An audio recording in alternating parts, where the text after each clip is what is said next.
నమస్తే అందరికీ. నిన్న మందకృష్ణ మాదిగ గారు పద్మశ్రీ పురస్కారాన్ని మన గౌరవనీయులైన రాష్ట్రపతి ద్రౌపది ముర్ము గారి చేతుల మీదుగా అందుకోవడం జరిగింది. ఈ పద్మశ్రీ అవార్డు ఆయనకు రావడం వెనుక ఎంతో కృషి ఉంది. ఆయనది ఒక సుదీర్ఘమైన పోరాటం, దాదాపుగా 3 దశాబ్దాల పాటు 1994లో స్టార్ట్ చేస్తే అది ఎంఆర్పిఎస్, అక్కడి నుంచి ఇప్పటిదాకా 3 దశాబ్దాల నిరంతర పోరాటం ఆయనది. ఈ యొక్క పోరాటంలో ఆయన చాలా ఒడిదొడుకులు, అవమానాలు ఇవన్నీ భరించారు. చివరికి ఆయనకు కేంద్ర ప్రభుత్వం ఈ యొక్క భారత అత్యున్నతమైన 4వ పౌర పురస్కారమైనటువంటి పద్మశ్రీ ద్వారా ఆయనను సత్కరించడం అంటే ఇది కేవలం ఆయనకు ఇచ్చిన గౌరవంగా కాదు, ఒక బలహీన వర్గాల తరపున పోరాడే ఏ నాయకుడైనా, ఏ వ్యక్తి అయినా ఆయన నుంచి ఇన్స్పిరేషన్ తీసుకోవాల్సిన విషయం ఇది. ఆయన ఎంత కష్టపడ్డారో 1994 నుంచి, అంటే అప్పట్లో ఇంత డబ్బు, ఈ రాజకీయాలు బాగా మరీ ఇప్పుడున్నంత లేవు, చాలా తక్కువ. అయినప్పటికీ అతను అక్కడి నుంచి గజ్జెగట్టి దండోరలేసి డప్పులతోటి ఇలా పలు రకాలుగా విభిన్నమైనటువంటి రకరకాలుగా అంబేద్కర్ గారు చెప్పిన ఒక ఫార్ములా, ఎడ్యుకేట్, అజిటేట్, ఆర్గనైజ్, ఈ 3 భారత ఫెడరల్ అంటే మన ప్రజాస్వామ్య విధానంలో ఈ 3 మీద ప్రతి ఉద్యమం కూడా ఆధారపడి ఉంటుంది. ప్రతి ఉద్యమం అంటే చిన్న సమస్య అయినా కానీ, ఒక రైతులకు సంబంధించిందైనా, ఒక బలహీన వర్గాలకు సంబంధించిందైనా, ఎవరికి సంబంధించిన ఒక ఇష్యూని అడ్రస్ చేయాలంటే, ఆ ఇష్యూకు పరిష్కారం కనుక్కోవాలంటే, ఆ ఇష్యూని మొత్తం 10 మందికి ఎక్స్పోజ్ అయ్యేలా చూడాలంటే ఎడ్యుకేట్ చేయాలి, ఆర్గనైజ్ చేయాలి, ఆ తర్వాత యాజిటేషన్ చేయాలి. ఈ 3 వల్లనే సాధ్యం. మరి అలాంటిది ఆయన 1994లో ఎంఆర్పిఎస్ స్టార్ట్ చేసి అక్కడి నుంచి దాదాపు 30 ఏళ్ళ పాటుగా సుదీర్ఘమైనటువంటి పోరాటం ఆయన సాగించారు. దానికి కేంద్ర ప్రభుత్వం ఆయనకు ఈ యొక్క భారత అత్యున్నత 4వ పౌర పురస్కారమైనటువంటి పద్మశ్రీని ఇచ్చి సత్కరించింది. ఇది చాలా అభినందనీయం. ఒక ఆయన పేరులోనే ఒక ఎమోషన్ ఉంటుంది. మందకృష్ణ మాదిగ అంటే తెలుసా?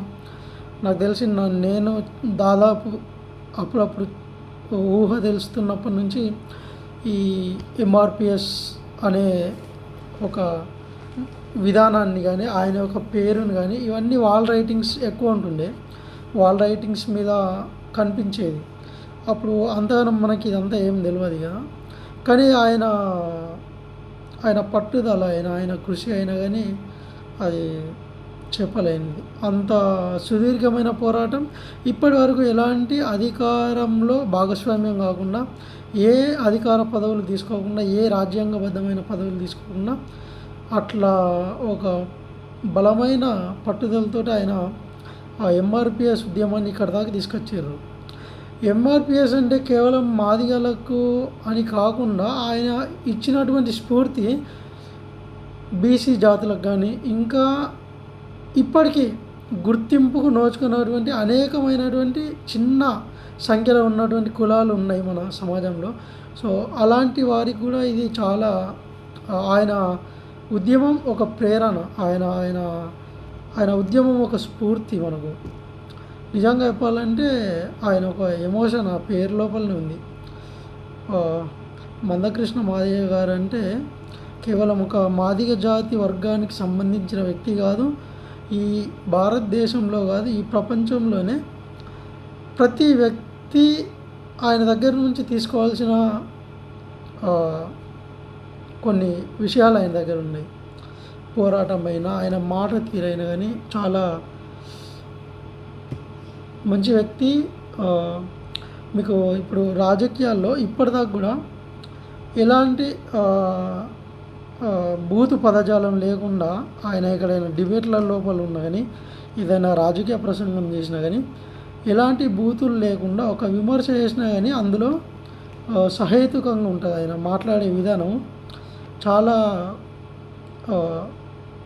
ఓవర్గా, అది ఎక్స్ట్రాడినరీగా మాట్లాడతారు. ఆయన ఒక ఇష్యూని అడ్రస్ చేస్తే దాన్ని చాలా డెప్త్కి వెళ్ళి దాని గురించి విషయాలు బయట మీడియాలో కానీ ఏదైనా సభల మీద కానీ చెప్తారు. సో అట్లా ఆయన అంటే చాలా గౌరవం.